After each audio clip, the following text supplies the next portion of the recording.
The Imperium of Man is a galaxy-spanning colossus, forged in endless war, ruthless bureaucracy, and iron-fisted doctrine. Yet, at its core, it's the unshakable faith in the Emperor that binds its trillions of citizens together. The galaxy is dark, unforgiving, and chaotic, where faith is often the only light against encroaching darkness. This isn't just a belief system, it's the law of existence itself for many in the Imperium. Adherence to this faith, known as the cult imperialis, governs life, death, and even the afterlife. It is both a unifying force and a powerful weapon, wielded by the Adeptus Ministorum, or the ecclesiarchy, which serves as the Imperium's vast religious machine.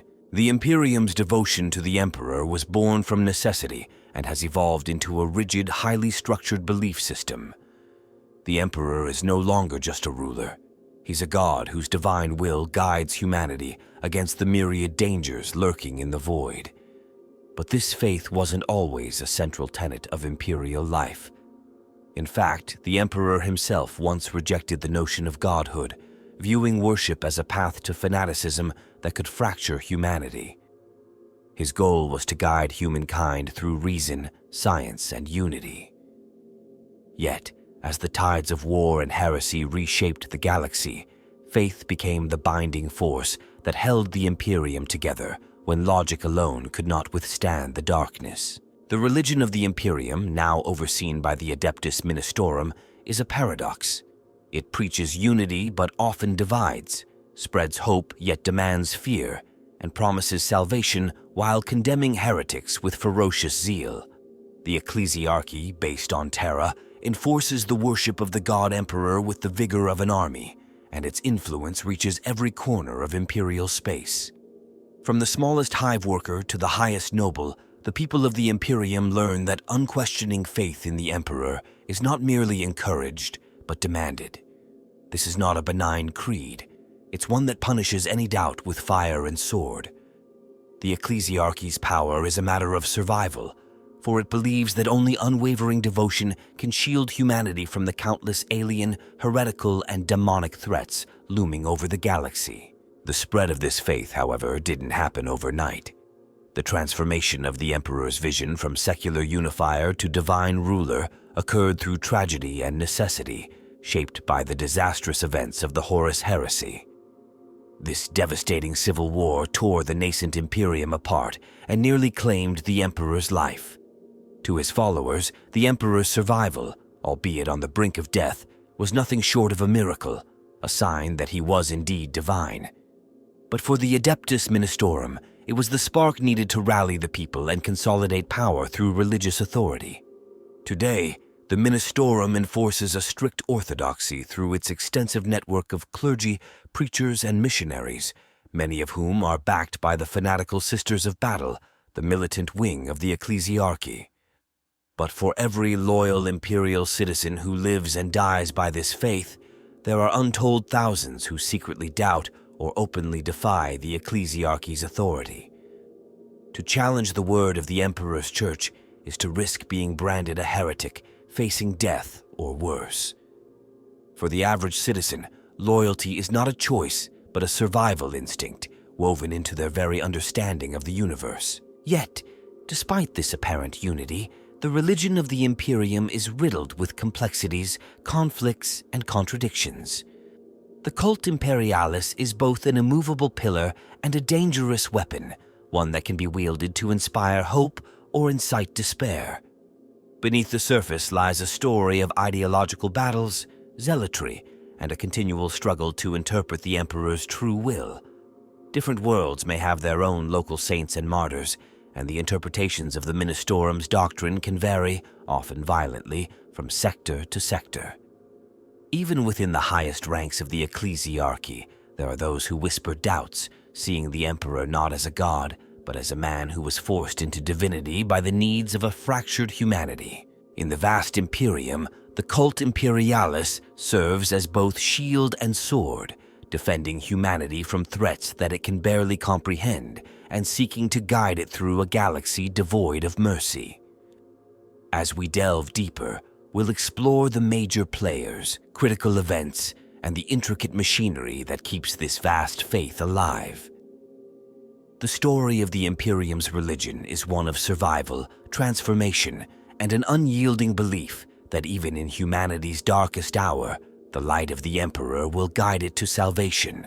This belief is more than an abstract ideal. It's the engine that powers the Imperium, sustaining its people as they march into an unending war for survival. To understand this faith is to understand the very soul of the Imperium of man. In the sprawling apparatus of the Imperium, few entities wield as much influence over its citizens as the Adeptus Ministorum. This vast religious institution, known more commonly as the ecclesiarchy, is the central authority that manages the worship of the Emperor. Through its sermons, decrees, and armies of preachers, it enforces the cult imperialis, the official state religion of the Imperium. This is not simply a matter of faith. The ecclesiarchy oversees an intricate, galaxy-wide network dedicated to maintaining spiritual control, upholding strict orthodoxy, and crushing any hint of heresy. At its head is the ecclesiarch, a powerful figure whose authority rivals that of the High Lords of Terra. The ecclesiarch is the supreme spiritual leader, entrusted with the ultimate duty of preserving the purity of the Emperor's teachings. While the Adeptus Terra governs the physical and administrative needs of the Imperium, the ecclesiarch holds sway over its soul. The position of ecclesiarch is fraught with danger, for it comes with the burden of both appeasing the countless followers of the imperial faith and managing the ambitious, often treacherous underlings within the Ministorum. Beneath the ecclesiarch, ranks upon ranks of clerics, confessors, cardinals, and missionaries spread the Emperor's word to the Imperium's trillion-strong population. This hierarchy is rigid, with each rank responsible for different levels of spiritual and administrative duties. Cardinals, for instance, are powerful figures in their own right, governing vast stretches of space and leading the faithful across entire sectors. Often they command immense loyalty from the people, and a cardinal's influence can shape the policies of entire star systems. Cardinals, in turn, rely on countless preachers and priests who move among the masses, visiting remote planets, preaching in hive cities, and converting the lost. They bring imperial doctrine to worlds both wild and civilized, ensuring that even the farthest reaches of the Imperium know of the God Emperor. One of the most distinctive branches within the Ministorum is the Order of the Missionaries. These individuals are sent to the fringes of the Imperium, where the faith of the Emperor is yet to take root, or where rebellion simmers under the surface. Their work is dangerous, often deadly, as they bring imperial creed to worlds teeming with ancient beliefs or entrenched cults. Missionaries are expected to be both persuasive and unyielding, wielding not only words, but sometimes arms to sway the people. If persuasion fails, the missionaries call for the support of the ecclesiarchy's military arm, the Sisters of Battle. The Adepta Sororitas, or the Sisters of Battle, are the most direct manifestation of the Ministorum's might. They are the militant branch of the ecclesiarchy, serving as an army of nuns who carry out the Emperor's will with unwavering zeal. Bound by vows of loyalty and fanatical faith, the sisters are known for their uncompromising stance against heresy, wielding bolters and flamers to purge any who would question the Emperor's divinity. Clad in power armor and adorned with the symbols of the imperial faith, the Sisters of Battle are as terrifying as they are devout. They serve the ecclesiarchy's cause with singular focus, often becoming the last line of defense between the faithful and the forces of heresy. The sisters' dedication is legendary, and their presence serves as a reminder to the citizens of the Imperium that the Emperor's wrath is ever near. A unique figure within the ecclesiarchy's ranks is the confessor. Unlike cardinals or high-ranking officials, confessors are often mobile, wandering from place to place, hearing the sins of the faithful, leading them in prayer, and rooting out any who harbor doubts about the Emperor's divinity. Confessors can become cult figures in their own right, gathering flocks of followers who view them as near saints. They serve a critical function in maintaining morale, especially in times of crisis, and can quickly rally the faithful to defend against threats. Confessors are charismatic and skilled in manipulation, able to stoke the fires of fervor among the faithful and unleash them in waves of fanaticism against perceived enemies. Another crucial figure within the Ministorum is the preacher. These individuals serve as the link between the Ministorum's teachings and the common citizens of the Imperium. Preachers are the ones who speak directly to the people, interpreting the words of the ecclesiarchy for the masses. They serve in the cities, hive slums, and battlefields, reminding the people of their duty to the Emperor and inspiring soldiers before they charge into war. Often seen as the backbone of the ecclesiarchy, preachers are relentless in their mission, instilling the Emperor's will even in the darkest corners of imperial society.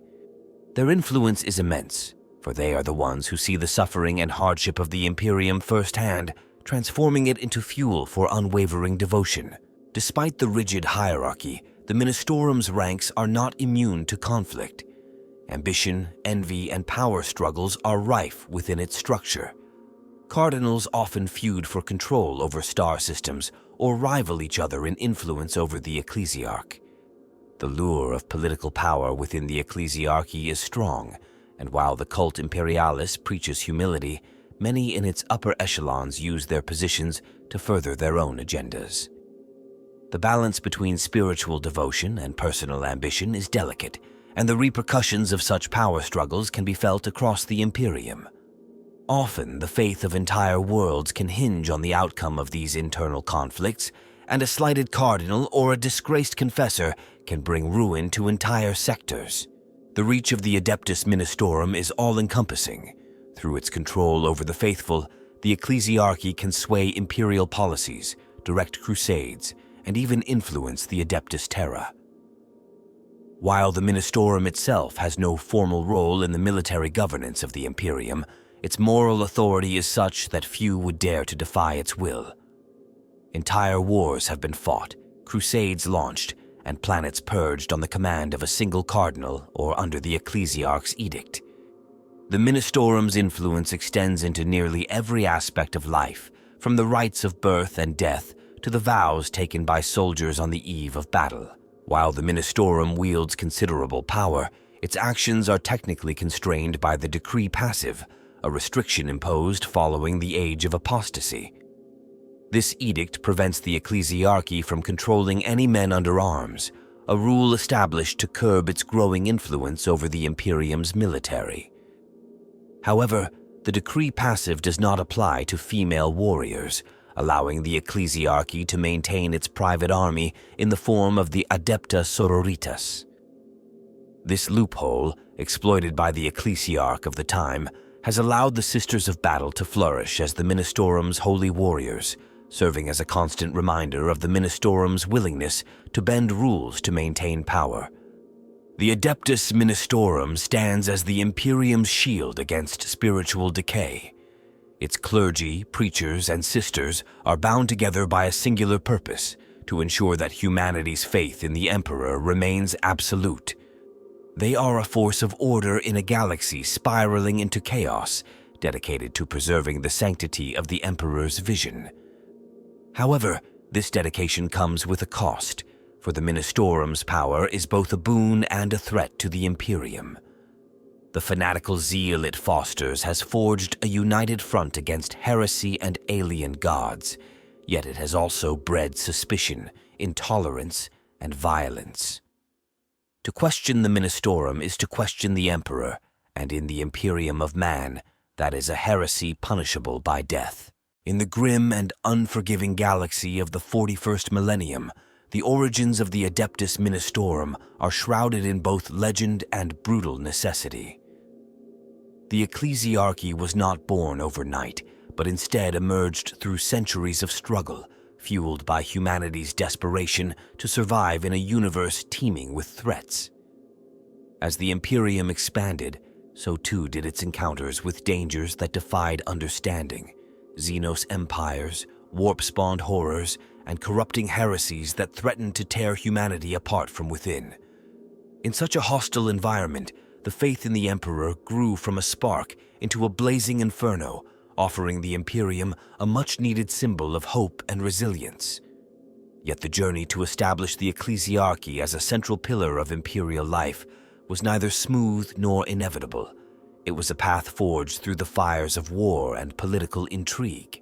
The origins of imperial worship can be traced back to the final years of the Unification Wars, as the Emperor of Mankind sought to bring the scattered human tribes of Terra under his rule. The Emperor, a being of immense power and intellect, envisioned a future where humanity was united by reason, science, and the pursuit of knowledge, rather than superstition or religious fervor.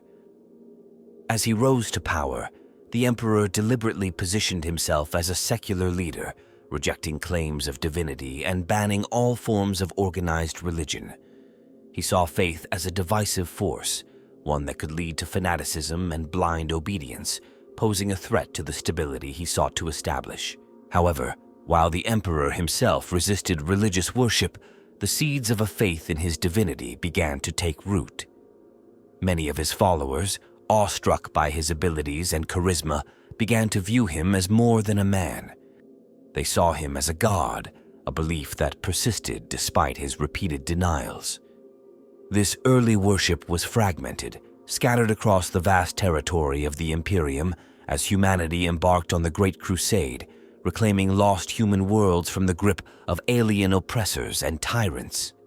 Among the countless soldiers and civilians who witnessed the Emperor's might firsthand, the notion of his divinity grew stronger, spurred on by the miraculous victories he led against insurmountable odds. The breaking point came with the Horus heresy, a civil war that devastated the Imperium and nearly led to its annihilation.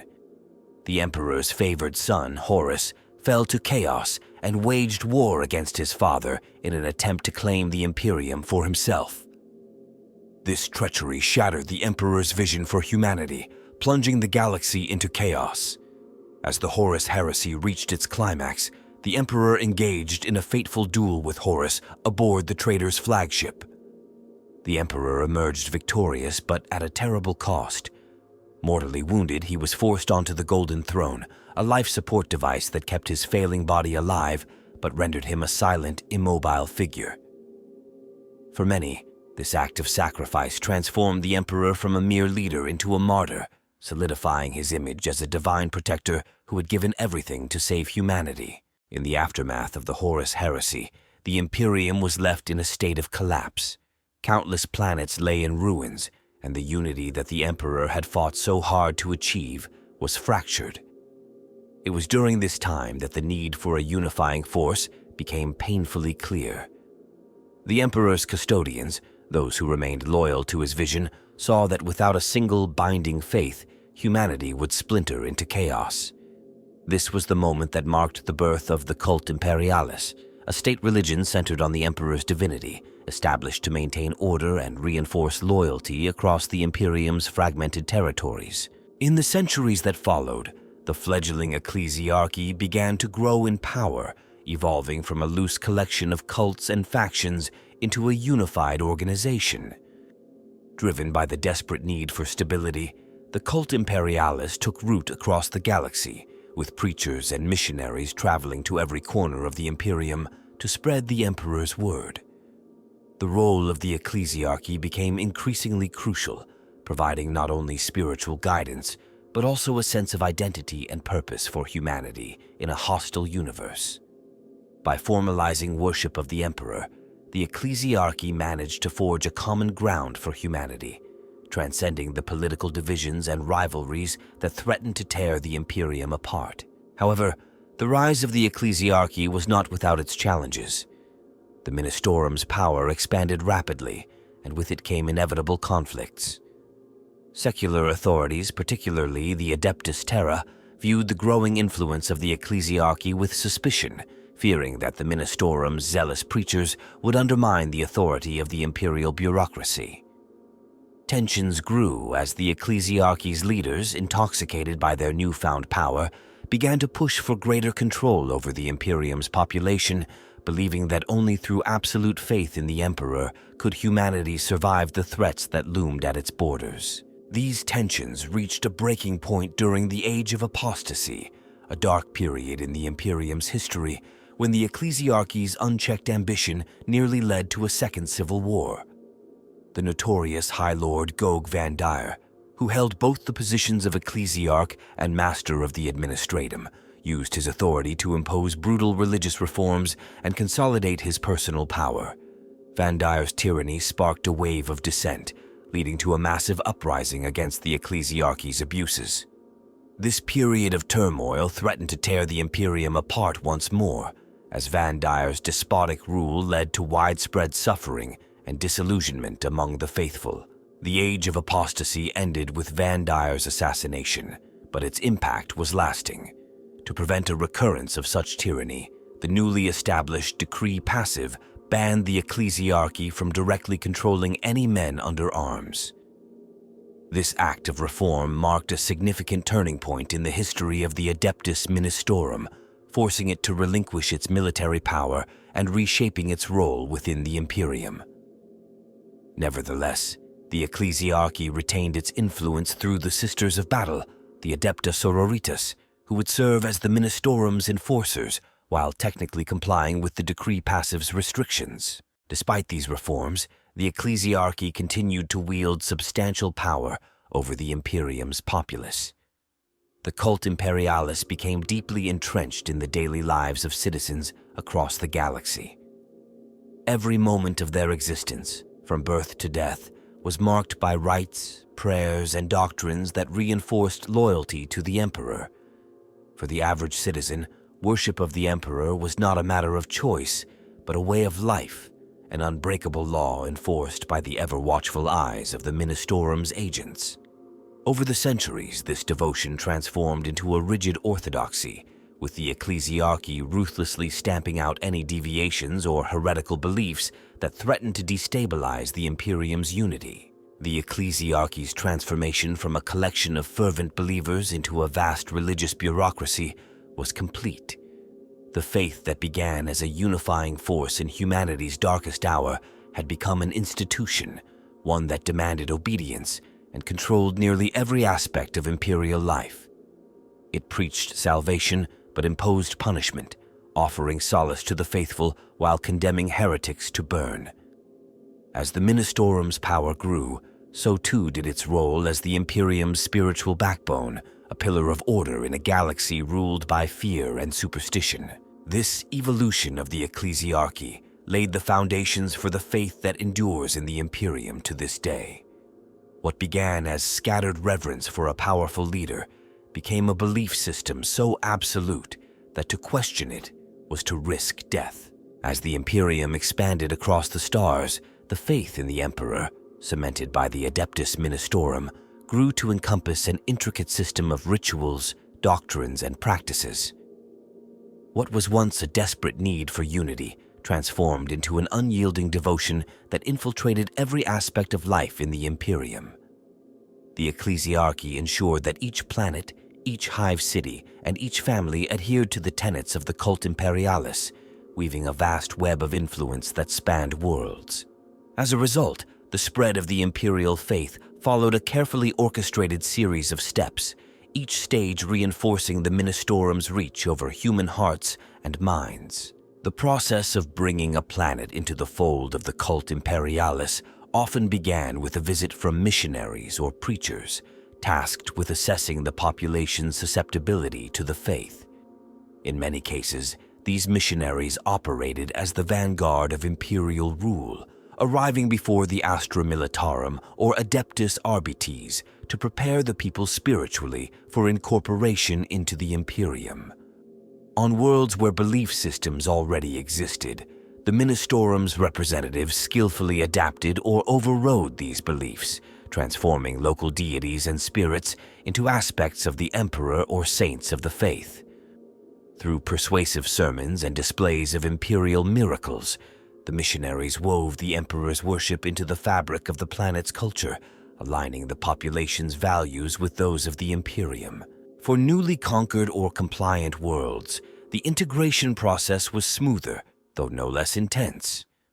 The Ministorum's agents would establish temples, erect statues, and introduce the prayers and hymns that would become daily fixtures in the lives of the local population. Every stage of life, from birth to adulthood to death, became marked by ceremonies that honored the emperor. Newborns would be baptized in the faith, warriors would go to battle with blessings, and even death became a final offering to the god emperor. The cult imperialis ensured that the emperor's presence was felt in every significant moment, creating a sense of awe and fear that bound the population to the Imperium. On more resistant worlds, however, the process was far from peaceful. Planets that clung to ancient beliefs or refused to acknowledge the emperor's divinity were dealt with harshly. The Ministorum, often backed by the Sisters of Battle, took drastic measures to enforce compliance. Entire populations could be purged, temples burned, and local priesthoods eradicated to clear the way for the cult imperialis. Those who resisted were labeled heretics and enemies of humanity, treated as threats to the Imperium's spiritual unity. The ecclesiarchy's intolerance of dissent ensured that every new addition to the Imperium was thoroughly purged of its former beliefs, creating a monolithic culture of emperor worship that left no room for alternatives. Once a world was secured under the faith, the next stage involved the construction of cathedrals, basilicas, and shrines dedicated to the emperor's glory. These buildings, monumental in scale, were often the most imposing structures on the planet, towering above the cities and visible for miles. The sheer scale of these constructions served as a daily reminder of the emperor's presence, instilling reverence and awe in the population. Inside, walls were adorned with frescoes and statues depicting scenes of imperial saints, battles against heretics, and the emperor in his most iconic poses. The architecture itself was designed to inspire both fear and devotion, reminding citizens of their place within the Imperium and the consequences of defiance. The spread of faith didn't stop at the construction of places of worship. It extended into every aspect of public life. Workdays in factories and fields began with prayers to the emperor. Public gatherings, from trade fairs to military parades, included mandatory hymns and blessings.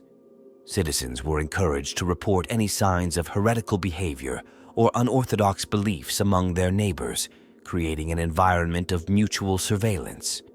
The Ministorum's influence penetrated even the most mundane aspects of daily existence, ensuring that each individual's life was deeply intertwined with the teachings of the ecclesiarchy. Within the family unit, the Ministorum's teachings shaped the values and beliefs passed down from generation to generation. Parents taught their children to revere the emperor, stressing obedience, loyalty, and vigilance against heresy. This indoctrination was reinforced through education, where young minds were shaped to become dutiful subjects of the Imperium.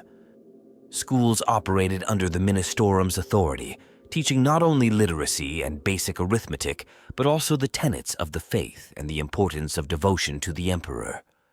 History lessons emphasized humanity's divine destiny, presenting the emperor as a guiding light who had lifted humanity from the darkness and would one day lead them to ultimate victory against all enemies. The ecclesiarchy's reach extended even into the ranks of the military, where soldiers were indoctrinated to fight in the emperor's name. Imperial Guard regiments often marched into battle under the banners of the ecclesiarchy, their morale bolstered by the presence of preachers and confessors who reminded them that they fought not merely for survival, but for a sacred cause. In times of conflict, the Ministorum's representatives would stand at the front lines, delivering blessings, offering last rites, and rallying troops to fight with righteous fury. This fusion of military duty with religious obligation transformed battles into acts of worship, with soldiers fighting not only to protect the Imperium, but also to honor the emperor's name. The Ministorum's influence also manifested in the elaborate system of relics and holy artifacts, which were venerated as symbols of the emperor's power. These relics could range from the personal items of long-dead saints to fragments of ancient weapons used in wars of faith. Many imperial citizens believed these objects held supernatural power, capable of granting blessings, protection, or even miraculous healing.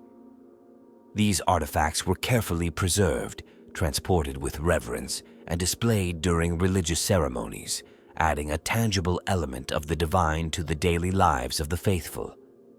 Pilgrims would travel across star systems to catch a glimpse of these relics, participating in a shared ritual that reinforced their bond to the Emperor. For many, pilgrimage became a vital expression of faith, with believers journeying to holy sites scattered across the Imperium.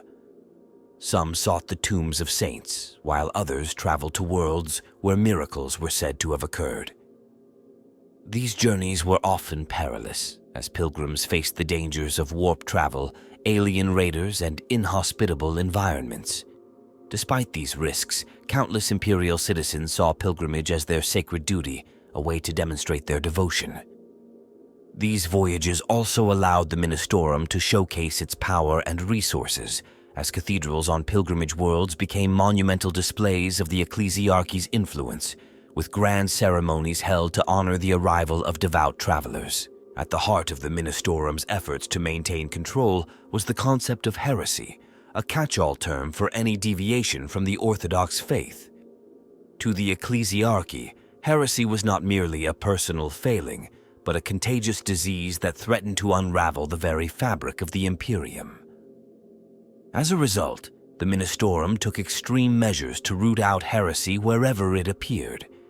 Agents known as witch hunters roamed the galaxy, investigating any rumors of deviance and employing brutal methods to cleanse suspected heretics.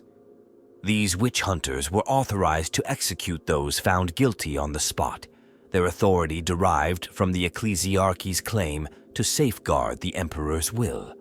Inquisitions, purges, and trials became common occurrences on worlds suspected of harboring heretical elements, serving as grim reminders of the price of disobedience. Even whispers of doubt or skepticism were enough to draw suspicion, and entire communities could find themselves under scrutiny if they failed to adhere strictly to the Ministorum's teachings. The consequences of heresy were severe. Families were torn apart, cities put to the torch, and entire populations sent to labor camps as punishment for straying from the faith. The Ministorum's purges were ruthless, demonstrating that in the Imperium, loyalty to the Emperor was the highest law, one that could not be questioned or compromised. As the cult imperialis continued to spread, it became more than a religion. It became the very identity of the Imperium's citizens. In a galaxy of perpetual war and existential threat, belief in the Emperor was a refuge, a unifying force, and a weapon. It was a shield for those who needed hope and a sword against those who posed a threat to the Imperium's unity. The Imperium was vast and varied, but through the Ministorum, every corner of it echoed with the same hymns, the same prayers, and the same devotion to the God Emperor. Faith had become not only a source of strength, but also a means of control, binding humanity together in a single purpose: survival in service to the Emperor's divine will.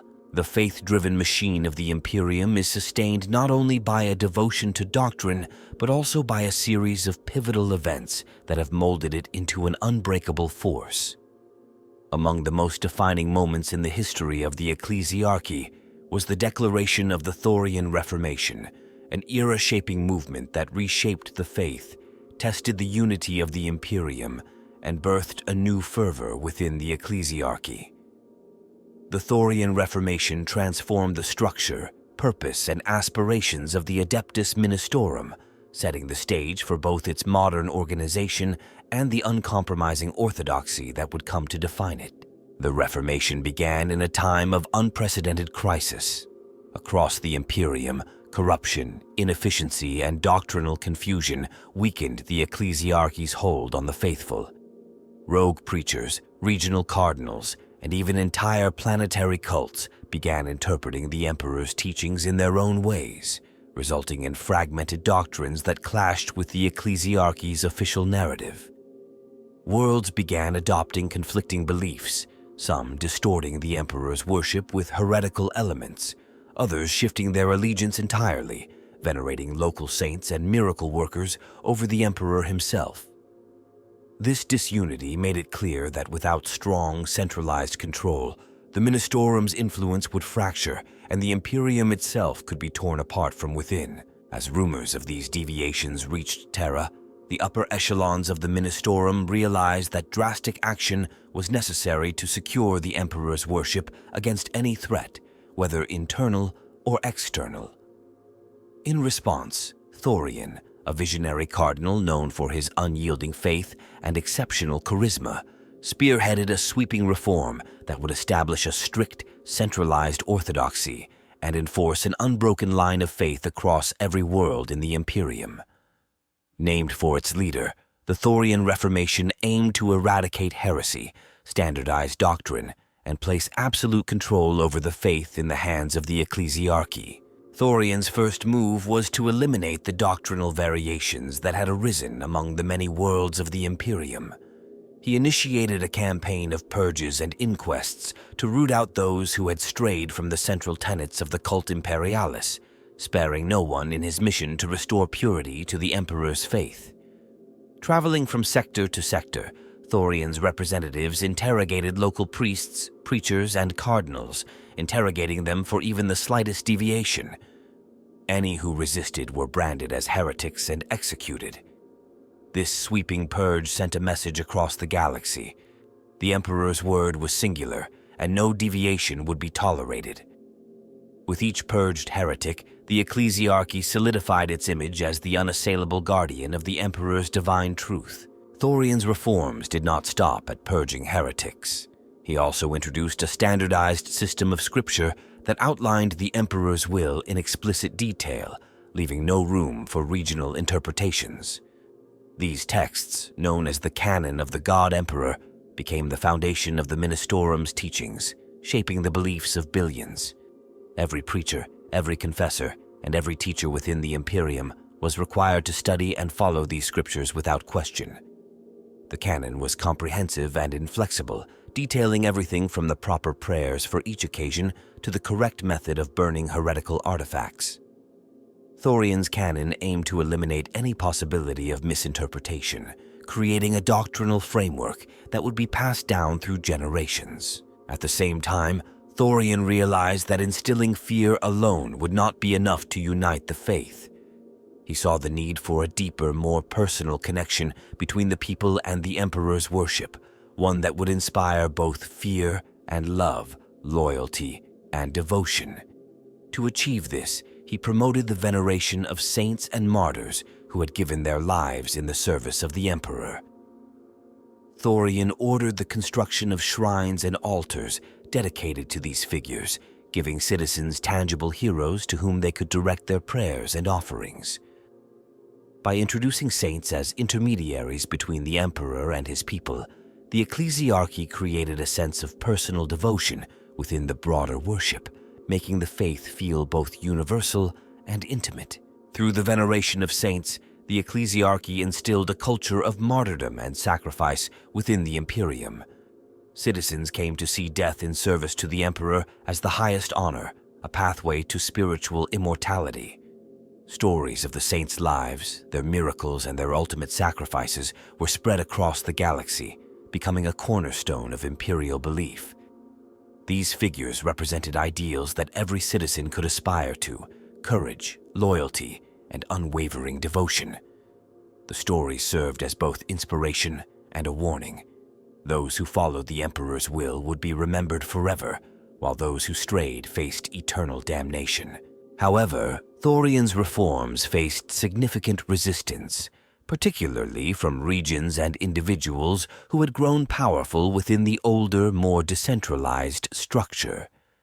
Numerous cardinals and influential clergy who saw their autonomy slipping away resisted Thorian's authority. In some sectors, minor insurrections broke out as influential figures sought to retain their power. Yet Thorian, with the full backing of the ecclesiarchy's military might, suppressed these uprisings with ruthless efficiency. He dispatched squads of witch hunters and, where necessary, the Sisters of Battle to crush any resistance, ensuring that his vision for the Imperium's faith would be enforced at any cost. The Thorian Reformation also marked the first widespread deployment of inquisitorial agents within the ecclesiarchy. These agents, tasked with identifying and eliminating threats to the faith, reported directly to the ecclesiarchy's highest officials, bypassing traditional channels of authority. Their presence established a permanent culture of vigilance within the Ministorum, where every member understood that they were constantly under observation. Over time, this watchful eye extended to the wider population of the Imperium. Citizens learned to monitor one another, reporting any suspicious behavior or signs of doubt to their local preachers. In this way, the Thorian Reformation created a self-policing society where loyalty was paramount and deviation from the faith was swiftly eradicated. The final stage of Thorian's Reformation involved consolidating the ecclesiarchy's influence over the various imperial institutions. Thorian's reforms declared that the emperor's worship was inseparable from every aspect of imperial life, asserting that loyalty to the ecclesiarchy was indistinguishable from loyalty to the Imperium itself. Under his guidance, the Ministorum became the de facto overseer of not only religious life, but also moral conduct and cultural norms, ensuring that every facet of society aligned with the faith. Even the administratum, the Imperium's sprawling bureaucracy, was expected to abide by the ecclesiarchy's decrees. Over time, the lines between the Ministorum's influence and the Imperium's secular governance blurred, creating a society where religious devotion and civic duty were one and the same. The Thorian Reformation transformed the Adeptus Ministorum from a fractured institution into a centralized and immensely powerful force. It was a turning point that defined the modern ecclesiarchy, shaping it into an ironclad authority over the emperor's worship. This era of strict orthodoxy not only fortified the Imperium's faith, but also forged a new culture of fanaticism that permeated every level of society. Thorian's reforms ensured that the Ministorum's reach extended from the highest nobles to the lowest hive workers, leaving no corner of the Imperium untouched by the Emperor's influence. The legacy of the Thorian Reformation is one of both stability and oppression. By eradicating variation within the faith, Thorian effectively unified the Imperium's spiritual life, providing a common cause that bridged the vast distances between worlds. Yet, in doing so, he fostered a culture of fear, where any doubt could lead to condemnation and punishment. The Ministorum's doctrines became more than a set of beliefs. They became the foundation of imperial society, demanding unyielding loyalty and obedience from all. Through the Thorian Reformation, the Adeptus Ministorum emerged as not only the custodian of the Emperor's faith, but also a key instrument of control within the Imperium. Its doctrines, sanctified by centuries of tradition and bolstered by the legacy of Thorian, instilled a collective mindset that emphasized duty, sacrifice, and an unwavering commitment to the God Emperor. This era set the stage for the ecclesiarchy as we know it today, a religious empire within the Imperium that dictates the thoughts, actions, and beliefs of countless worlds, wielding the Emperor's faith as both shield and sword in its unending mission to protect humanity's soul. The power of the Adeptus Ministorum lies not only in its rigid doctrines and vast bureaucracy, but also in its ability to adapt when faced with crises that threaten the very foundation of the faith. Throughout its long history, the ecclesiarchy has faced numerous threats that tested its authority, some from within its own ranks and others from forces lurking beyond the Imperium's borders. These crises have become defining moments, each one pushing the Ministorum to evolve its strategies for maintaining control over the hearts and minds of the imperial population. Whether through purges, inquisitions, or the ruthless elimination of dissent, the ecclesiarchy has demonstrated a readiness to do whatever is necessary to preserve the cult imperialis.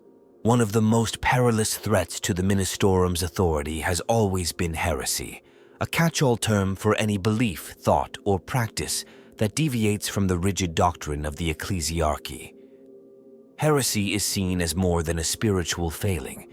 It is a cancer that, if left unchecked, has the potential to spread through entire worlds, weakening the Imperium from within. To the ecclesiarchy, heretics are enemies of the Emperor himself. their very existence an insult to the sanctity of his worship. As a result, the Ministorum has developed a complex and often brutal system for identifying, investigating, and eradicating heresy. This system includes an array of organizations and individuals dedicated to rooting out dissent and enforcing the Emperor's will, creating a culture of vigilance and suspicion that pervades every corner of imperial society. At the forefront of this battle against heresy are the witch hunters, agents of the Ministorum known for their unyielding dedication to purging any trace of deviance from the faith. These witch hunters are feared and respected in equal measure, wielding considerable authority as they travel from world to world, scrutinizing populations and interrogating those suspected of harboring unorthodox beliefs. Armed with the Emperor's mandate and a license to kill, witch hunters operate above local laws, answerable only to the highest ranks of the ecclesiarchy. Their methods are as varied as they are ruthless. Some rely on psychological manipulation and torture. Others prefer public trials and executions, using fear as a tool to instill loyalty. Wherever they go, the witch hunters leave an unmistakable message. Heresy will not be tolerated, and loyalty to the Emperor must be absolute. While the witch hunters are a potent weapon against heresy, they are not the only force used by the ecclesiarchy in its struggle to maintain doctrinal purity. The Ordo Hereticus, a specialized branch of the Inquisition, often collaborates with the Ministorum to address the most dangerous and insidious forms of heresy. Unlike the witch hunters, who focus on public displays of faith and loyalty, the Ordo Hereticus deals with more clandestine threats, hidden cults, secret societies, and individuals who subvert imperial doctrine from the shadows. These inquisitors operate with a secrecy and ruthlessness that rivals even the witch hunters, conducting covert investigations and eradicating threats before they can take root. Their tactics are diverse, ranging from espionage and sabotage to direct intervention, and they are often accompanied by squads of battle-hardened agents or even assassins. Together, the witch hunters and the Ordo Hereticus form a relentless force dedicated to rooting out heresy at every level, ensuring that the cult imperialis remains unchallenged. The ecclesiarchy's war on heresy is not limited to direct confrontation. Recognizing that faith itself can be a powerful weapon, the Ministorum employs widespread propaganda to reinforce loyalty and instill fear of the consequences of dissent. Public executions of heretics, often staged in grand cathedrals or city squares, serve as both punishment and deterrent, demonstrating the price of deviation. These executions are carefully orchestrated spectacles where confessions are extracted, evidence of heresy is presented, and the condemned are paraded before the masses. These events are designed to inspire terror and obedience as citizens witness the fate of those who stray from the Emperor's light. By making examples of heretics, the ecclesiarchy reinforces the narrative that only through unwavering faith can humanity hope to survive the darkness that surrounds the Imperium. In addition to the purges and public displays, the Ministorum also uses education as a means to prevent heresy from taking root. From a young age, imperial citizens are taught that the Emperor is their only salvation and that any deviation from his worship is a direct threat to humanity.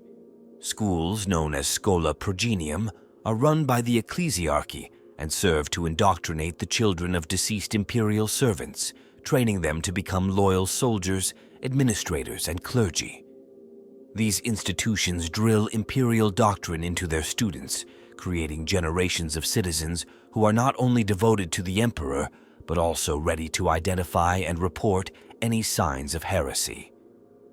By shaping the beliefs of the young, the Ministorum ensures that loyalty to the faith is deeply ingrained, creating a populace that sees heresy not only as a crime, but as a personal affront to their own beliefs. However, the fight against heresy is complicated by the fact that the Imperium is vast and its people are diverse, with each world presenting unique challenges to the Ministorum's efforts.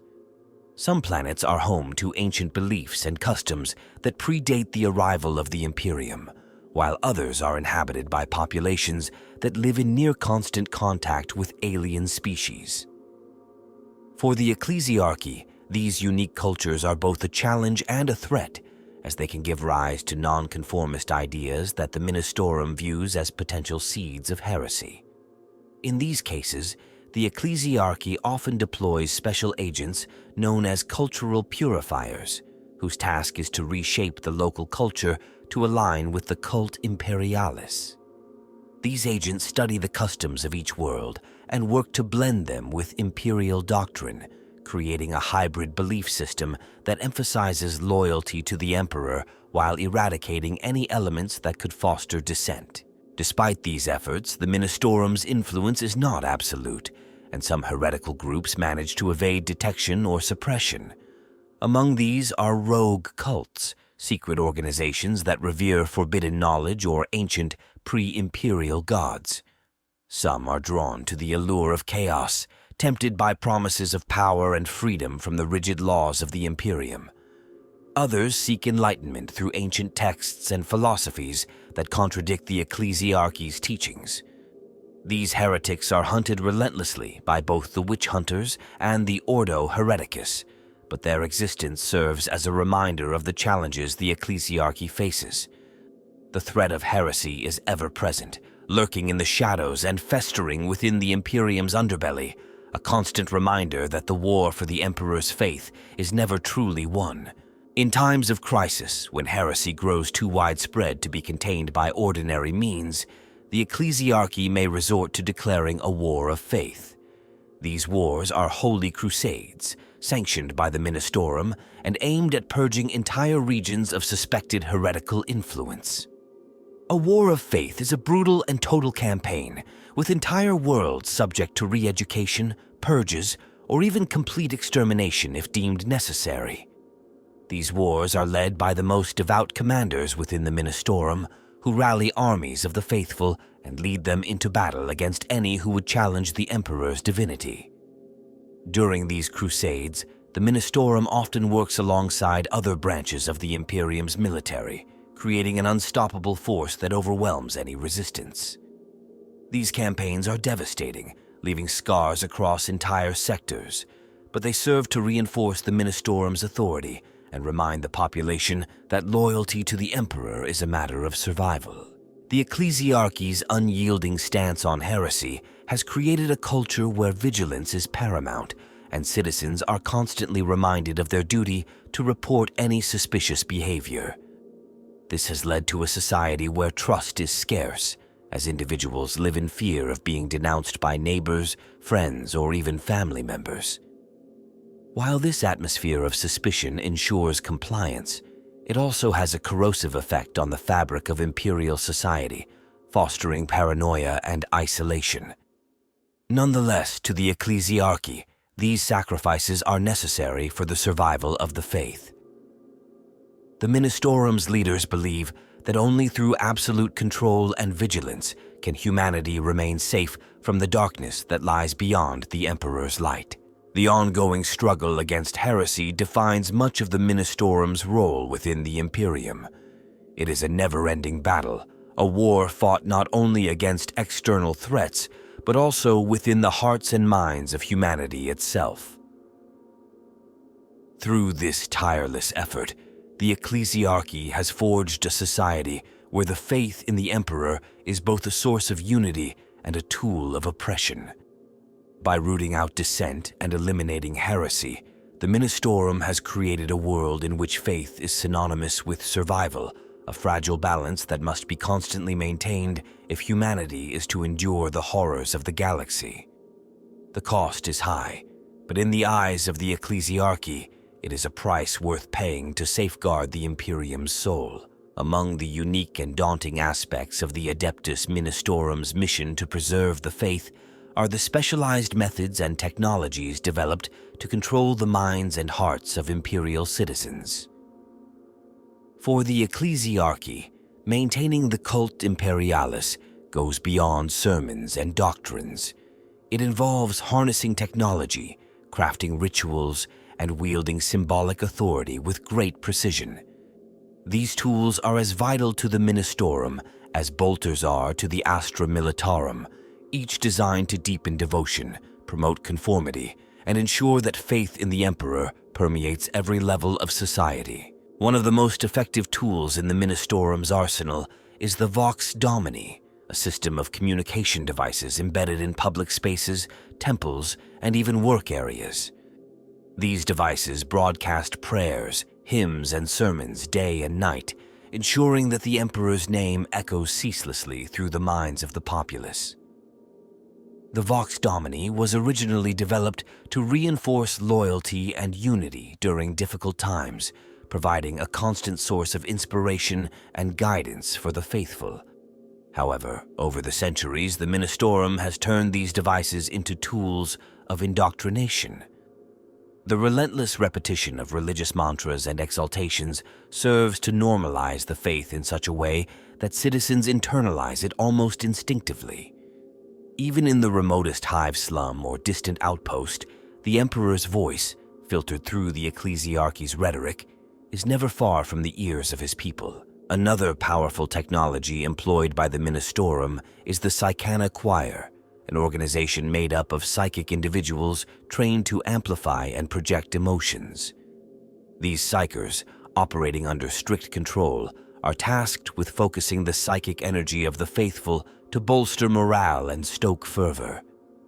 They can invoke feelings of zeal, courage, and unity during times of war, their psychic influence spreading over vast numbers of troops to inspire unwavering loyalty and fearlessness in battle. While the choir's activities are limited due to the inherent danger of psychers, their impact is profound, particularly when used in support of war of faith campaigns. These psychers channel the Emperor's will, their powers weaponized to turn entire regiments into vessels of fanatical devotion. The Ministorum also makes extensive use of relic technology, especially when instilling faith on worlds where belief in the Emperor is weak or emerging. Relics such as the Blade of Saint Valeria or the Chalice of Redemption are often displayed in temples, where citizens can witness them and feel a personal connection to the Emperor's saints and martyrs. These relics are not merely symbolic. They are often equipped with hidden technology that can create sensory effects. For instance, some relics produce faint but captivating scents, while others are equipped with hidden mechanisms to radiate warmth or emit gentle sounds. Such effects give relics an almost supernatural aura, persuading the masses of their divine origin. To the faithful, these artifacts serve as tangible reminders of the Emperor's power and presence. Pilgrims travel from distant worlds to gaze upon these holy items, believing that to witness them is to receive the Emperor's blessing.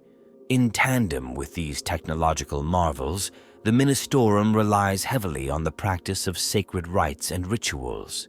These rituals, often elaborate and meticulously choreographed, serve as more than mere expressions of faith.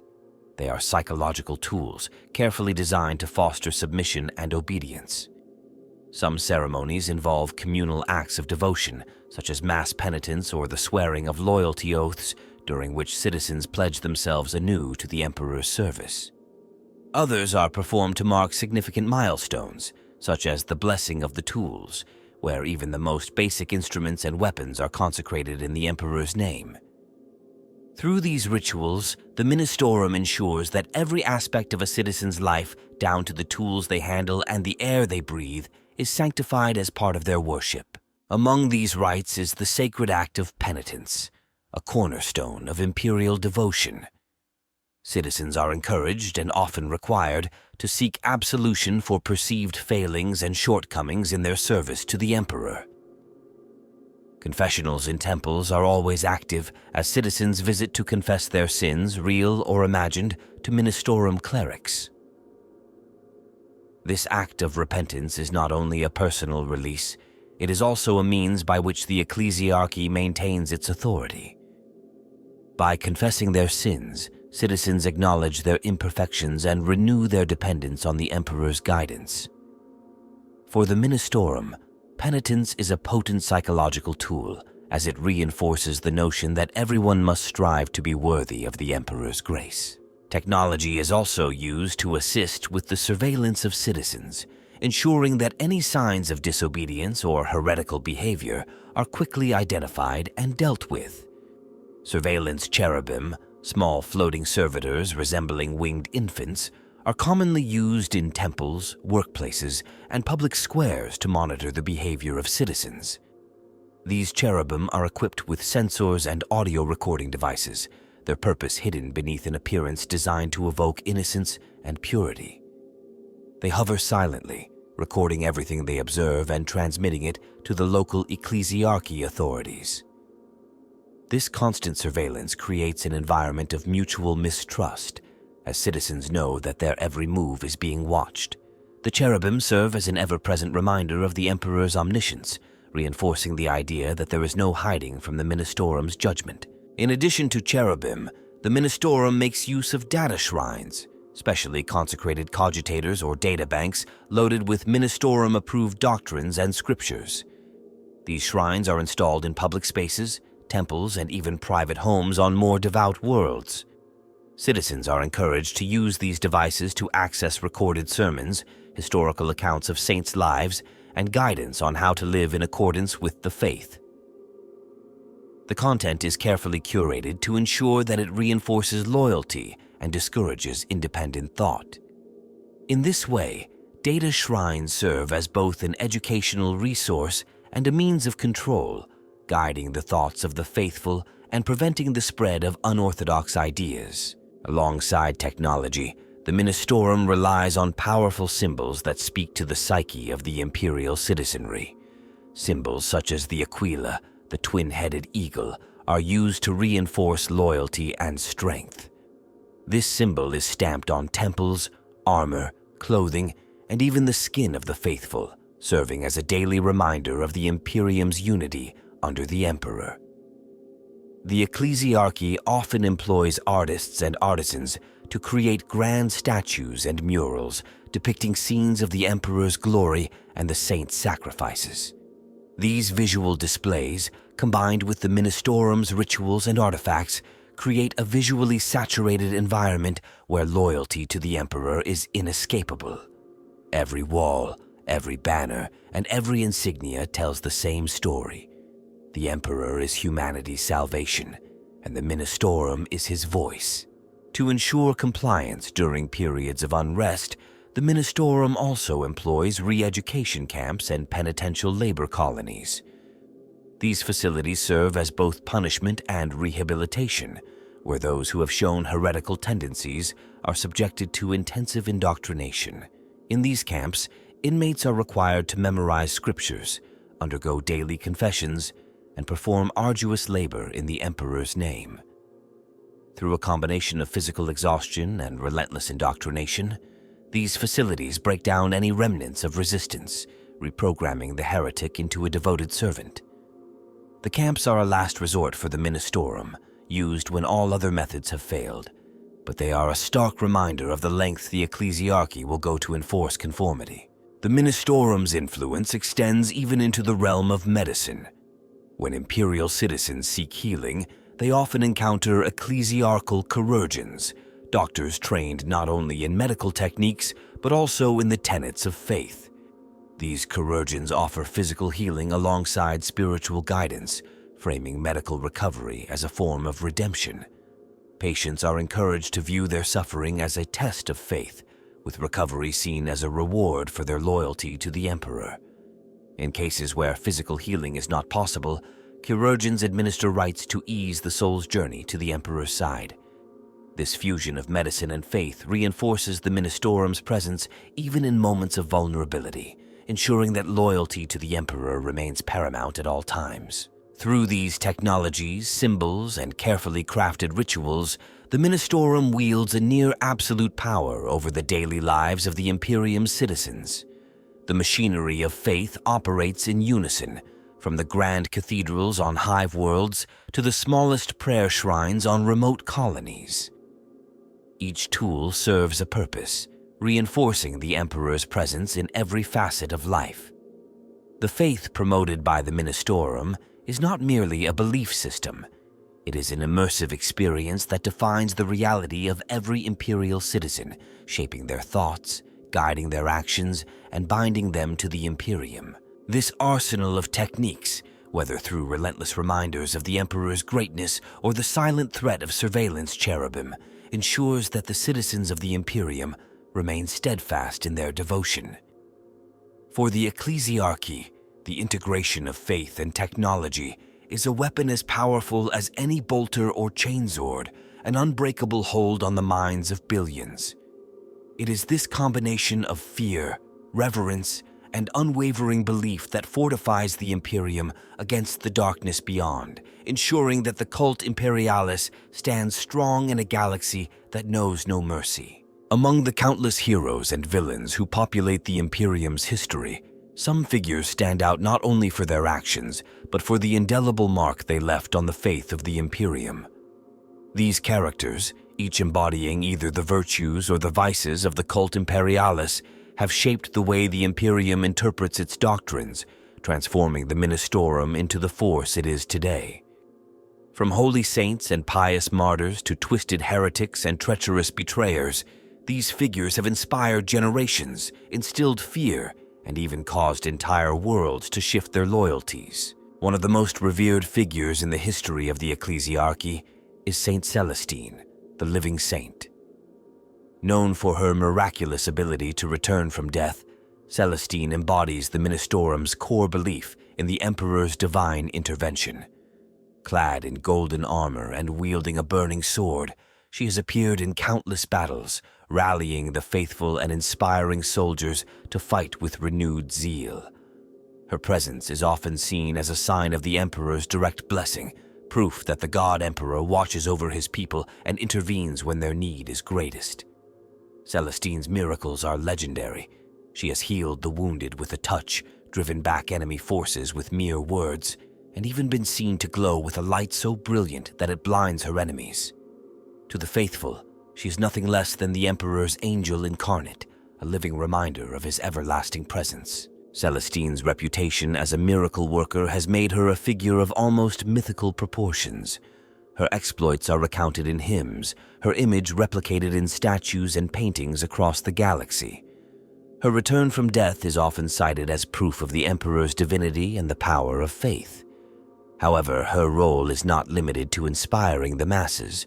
Her very existence also serves as a political symbol within the ecclesiarchy. Celestine's appearance in a conflict can sway the outcome by emboldening the loyal and demoralizing the heretical. Her presence is often requested by imperial commanders seeking to bolster their troops' morale, but she appears only when she chooses, seemingly answering only the Emperor's call.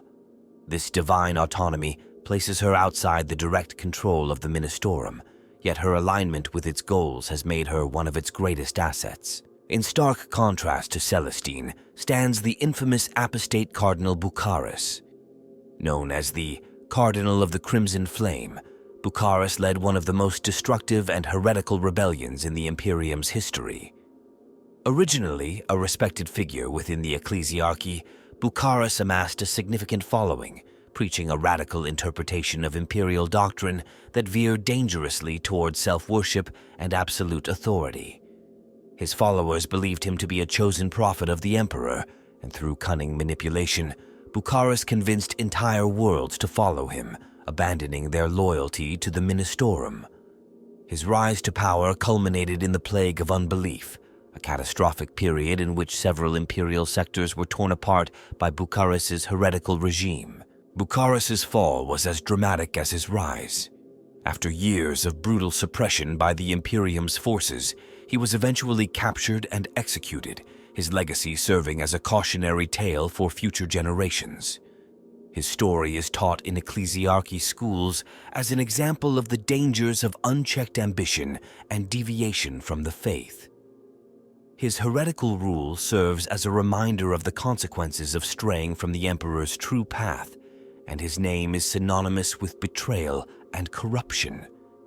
In death, Bucharus has become a symbol of the Ministorum's vigilance, a justification for its unrelenting scrutiny of even its most loyal servants.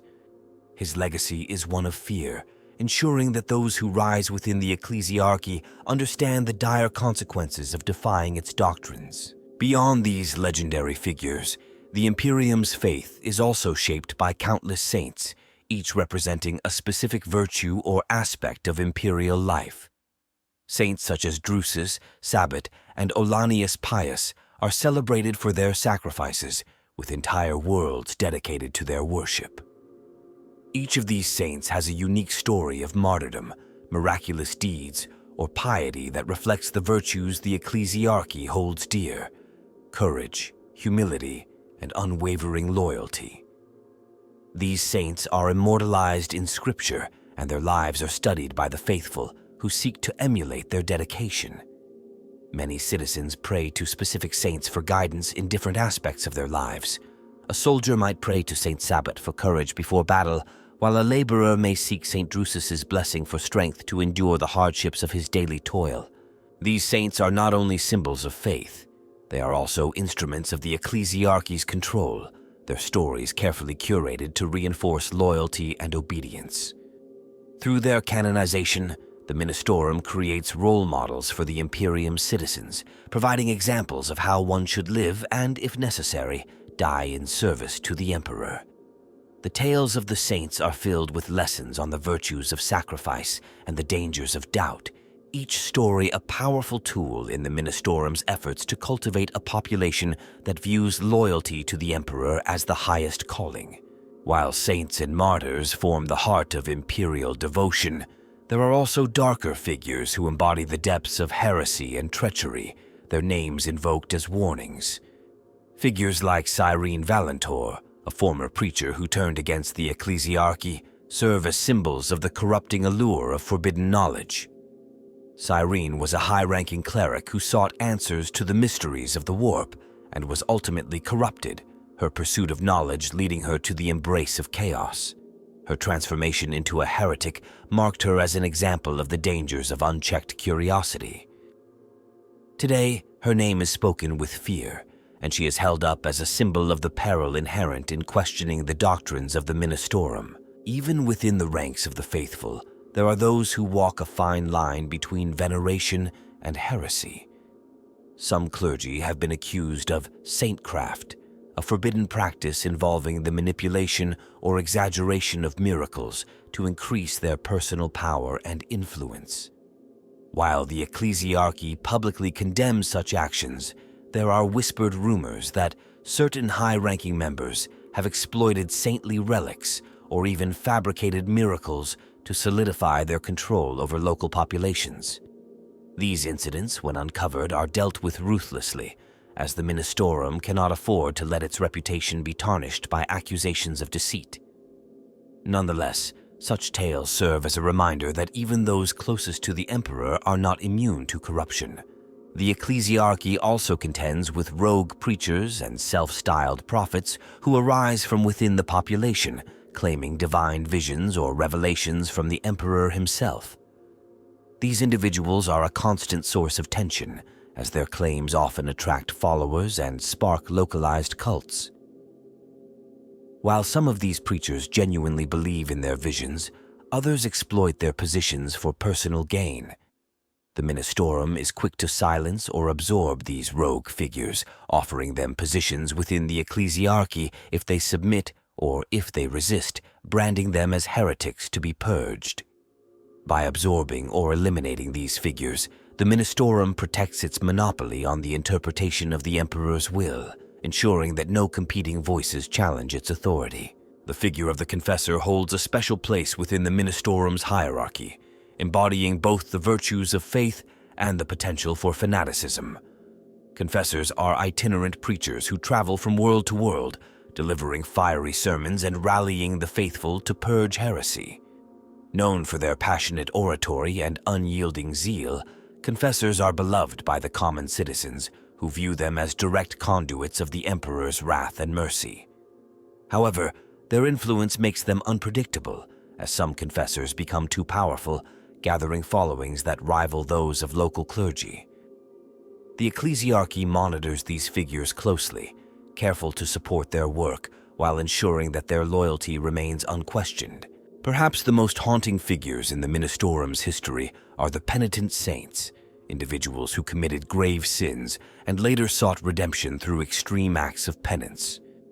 These figures are venerated not for their purity, but for their willingness to endure unimaginable suffering in the Emperor's name. The penitent saints are powerful symbols of the possibility of redemption, showing that even those who falter may find salvation through unwavering faith and sacrifice. Their stories serve as cautionary tales and inspire those who struggle with their own doubts, reminding them that repentance is always possible, though it may come at great personal cost. The lives of these heroes and villains serve as a testament to the complex and often contradictory nature of the Imperium's faith. The Ministorum reveres saints who inspire hope and strength, while simultaneously condemning heretics and villains whose actions threaten to undermine the faith. This duality allows the ecclesiarchy to present a clear dichotomy between the righteous and the damned, shaping the worldview of its followers to see loyalty as the ultimate virtue and dissent as the ultimate sin. Through these tales, the Ministorum not only honors those who have served the Emperor faithfully, but also uses their legacies to instill an unwavering sense of duty within the Imperium's citizens. In a galaxy beset by unimaginable horrors, these figures, saints, sinners, and martyrs alike, serve as anchors of belief, embodying the virtues that the Imperium holds dear and the vices that it fears. Each story is a lesson, each name a reminder of the cost of faith or the price of betrayal. For the ecclesiarchy, the cult imperialis is more than a religion. It is a living history, a legacy built on the sacrifices, triumphs, and failures of those who have come before. Through these figures, the faith of the Imperium endures, inspiring new generations to stand firm. Among the myriad mysteries that surround the faith of the Imperium, there exist secrets that even the most devout of the ecclesiarchy cannot fully explain. These mysteries are tightly woven into the fabric of the cult imperialis, fueling speculation, wonder, and in some cases, dread among the faithful. To the Ministorum, these enigmatic aspects of the Emperor's divinity, the role of saints, and the nature of miracles serve both as sources of inspiration and instruments of control. However, even the highest officials of the ecclesiarchy understand that some questions are best left unanswered, for the truth behind these mysteries could shake the foundation of the Imperium's faith, or strengthen it in ways they cannot foresee. One of the greatest and most unsettling mysteries is the true nature of the Emperor himself. For most citizens of the Imperium, the Emperor is unquestionably a god, the immortal protector of humanity who watches over his people from the Golden Throne. Yet, within the ecclesiarchy, there exist conflicting theories and whispers regarding what the Emperor truly is, or was. Some among the highest ranks speculate that the Emperor, while undoubtedly extraordinary, may not have been divine in the literal sense. They argue that he was a man who achieved apotheosis through sheer will and psychic power, an unprecedented being who transcended human limitations. These figures are careful to keep such musings within the bounds of secrecy, for any open questioning of the Emperor's divinity is heresy punishable by death. Nonetheless, the question of the Emperor's true nature haunts the minds of those who study his works most closely, hinting at a deeper understanding that remains just out of reach. This uncertainty is compounded by the mysterious Golden Throne, the ancient device that sustains the Emperor's shattered body in a state of eternal life. The throne is a masterpiece of technology and psychic engineering, its workings largely unknown even to the tech priests of Mars who maintain it. It is said that the throne requires daily sacrifices of psychers to fuel its immense energy demands, drawing upon their life forces to keep the Emperor connected to the Imperium through the Astronomicon, a psychic beacon that allows Imperial ships to navigate the warp. However, rumors persist that the throne is failing, that it is a decaying relic that can no longer sustain the Emperor indefinitely. The ecclesiarchy takes great pains to dismiss these rumors, fearing that knowledge of the Emperor's vulnerability could sow doubt and despair among the faithful. Nevertheless, the fear that the Golden Throne may one day cease to function is a shadow that looms over the Imperium, a specter that threatens to unravel the stability of the faith itself. The miracles attributed to saints are another profound mystery. Some of these events are documented in detail, while others are shrouded in myth and hearsay, their veracity impossible to verify. Tales of saints returning from death, performing impossible feats of strength, or healing the sick with a touch are widespread. The ecclesiarchy promotes these stories, using them to inspire devotion, but privately, some within the Ministorum ponder whether these miracles are truly the work of the Emperor or if other forces are at play. One unsettling theory suggests that these miracles may be the result of latent psychic powers or warp manipulation, abilities that the Emperor once outlawed for their corrupting influence. This theory is never discussed openly, as it would imply that some of the Imperium's most revered saints might have tapped into the same forces that fuel the heresies they oppose. Such a revelation would be catastrophic for the ecclesiarchy, for it would call into question the very nature of sanctity itself.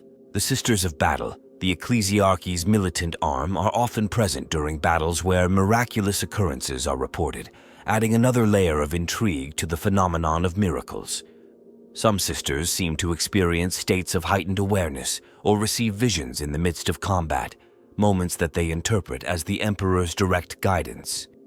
These visions lead them to strike down heretics with unnatural precision or survive wounds that should be fatal.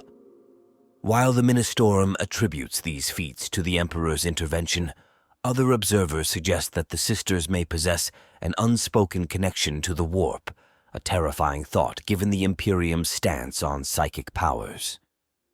Yet for the sisters themselves, these miracles are proof of their unwavering faith, a divine gift that strengthens them in their crusade against heresy.